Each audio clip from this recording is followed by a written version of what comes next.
Standing before the judge is a man with a long record, a history of addiction, and one final chance left. This isn't his first DWI, not his second, not even his third. It's his fifth.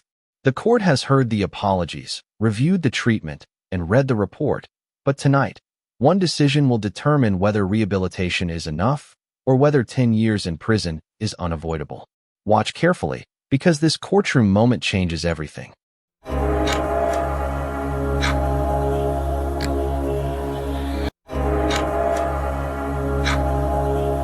All right, sir, are you Dustin Drake? And Mr. Drake was previously in court. You entered a plea of guilty to driving while intoxicated, third or more. I've received the pre-sentence report. Has everyone had an opportunity to review that report?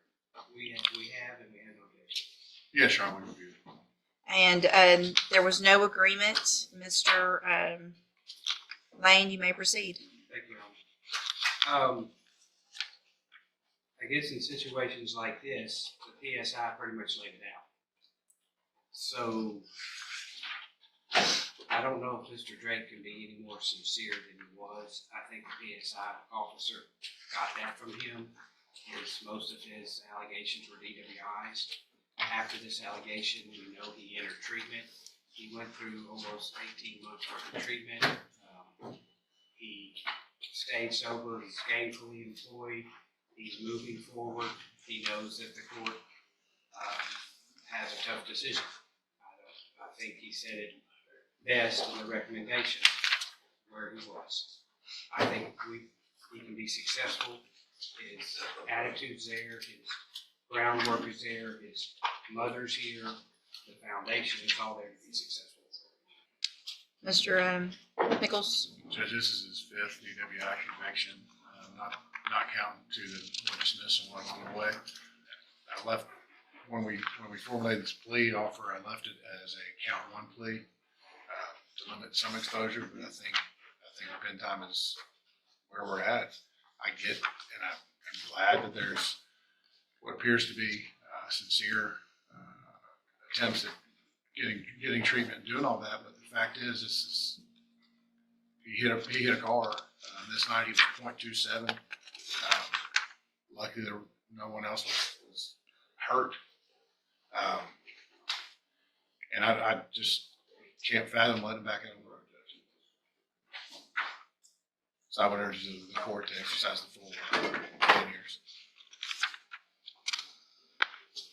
Mr. Drake, other than what's in the PSI that you stated, do you have anything else to add? I really apologize for what I did, and I hope it was wrong. I am an alcoholic, and I do believe I can finish with probation. I'm not gonna sit here and make excuses for my actions, because there aren't. My record speaks for itself. I'm embarrassed and ashamed. And I appreciate that, and I appreciate you not trying to make excuses. And I appreciate that you've gotten treatment. The time for treatment was before your fifth DWI. I agree.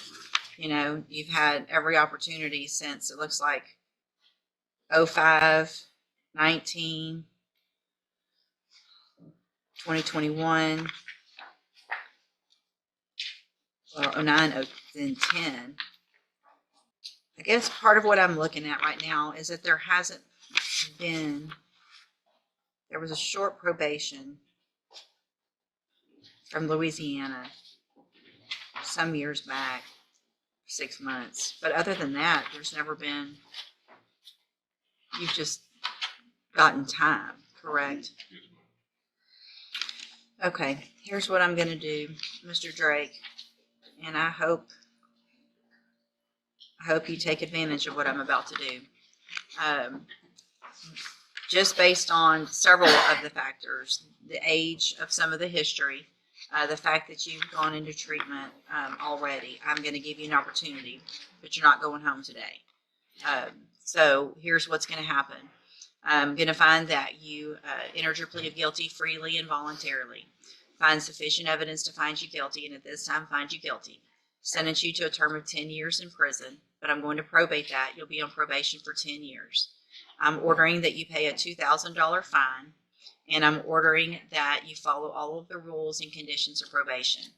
The first one of those conditions is that you're going to enter and successfully complete the SafeP program. It's a 6-month in-custody program. It's the longest and best we have, and so at least that gives me some knowledge that you have some further treatment and some long-term treatment.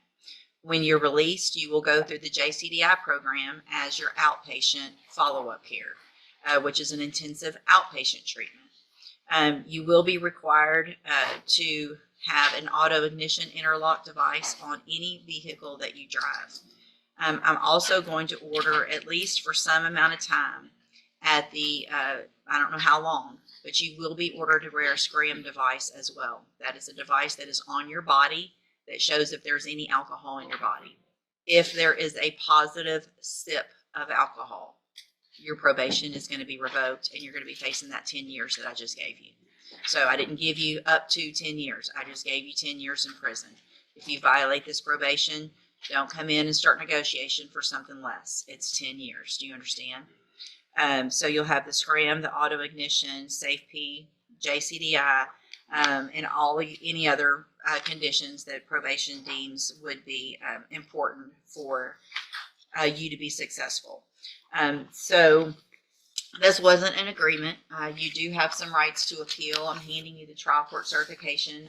Well, it shows that y'all waived the right to appeal on this. So That was because we did have an agreement. You did have an to go on agreement. count one, you're right. Correct. So you have waived your right to appeal because the state made that concession that they went forward on count one only.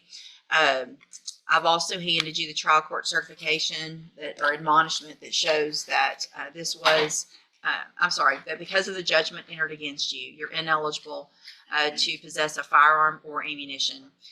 Possession of a firearm or ammunition could lead to charges against you.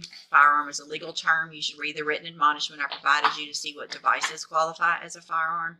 If you have questions about the laws that make you ineligible to possess a firearm or ammunition, or about how long that lasts, you can talk with Mr. Lane. Obviously you're going into custody, but I am ordering as a condition of that probation, it's mandatory 10 days upfront time. So you'll get that credit while you're waiting on safety. All right, you can go back with the bailiff. Yeah, go with the bailiff. Thank you, Your Honor. Yes, sir. The judge didn't offer forgiveness, only responsibility. 10 years in prison, suspended on one condition, absolute sobriety. One violation, one sip of alcohol, and that sentence becomes real. This is what justice looks like when patience runs out. If you want more real courtroom cases where words matter, choices have weight, and consequences are final, subscribe to the channel now. These aren't just stories, they're real lives on the line.